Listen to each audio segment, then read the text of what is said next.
എവിടെയായിരിക്കും മാഡം ഈ പറഞ്ഞ മിസ്റ്റേക്കുകൾ സംഭവിക്കുന്നത്? ഇതിലത്തെ ഏത് സ്റ്റേജിലും വരാം.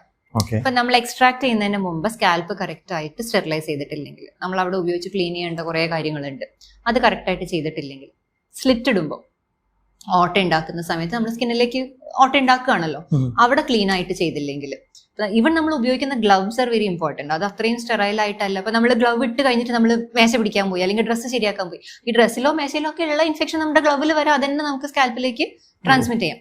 അപ്പൊ സ്റ്റെറിലിറ്റി എന്നുള്ളത് ഒരു ഓൺ ഗോയിങ് പ്രോസസ്സാണ്. തുടക്കം മുതൽ അവസാനം വരെയുള്ള ഏത് സ്റ്റേജിലും നമുക്ക് ഇൻഫെക്ഷൻ ശരീരത്തിലേക്ക് കടക്കാനുള്ള സാധ്യതയുണ്ട്. ഇവ നമ്മൾ യൂസ് ചെയ്യുന്ന തിയേറ്റർ അത് നമ്മൾ സ്റ്റെറിലൈസ് ചെയ്തിട്ടാണ് ചെയ്യുക. ഓപ്പറേഷൻ തിയേറ്ററോ അല്ലെങ്കിൽ പ്രൊസീജിയർ റൂം സ്റ്റെറിലൈസ് ചെയ്യേണ്ടതായിട്ടുള്ള പ്രോസസ്സ് ഉണ്ട്.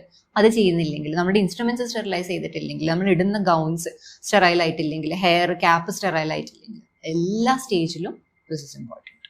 ചുരുക്കി പറഞ്ഞു കഴിഞ്ഞാൽ ആൾക്കാർ ചെയ്യുമ്പോൾ എന്താ പറയാ, ആ ഡോക്ടറുടെ എക്സ്പെർട്ടീസും ആ ചെയ്യുന്ന ഏരിയയുടെ സേഫ്റ്റിയും കാര്യങ്ങളൊക്കെ കണക്കിലെടുക്കേണ്ടത് വളരെ ഇമ്പോർട്ടൻ്റ് ആണ്.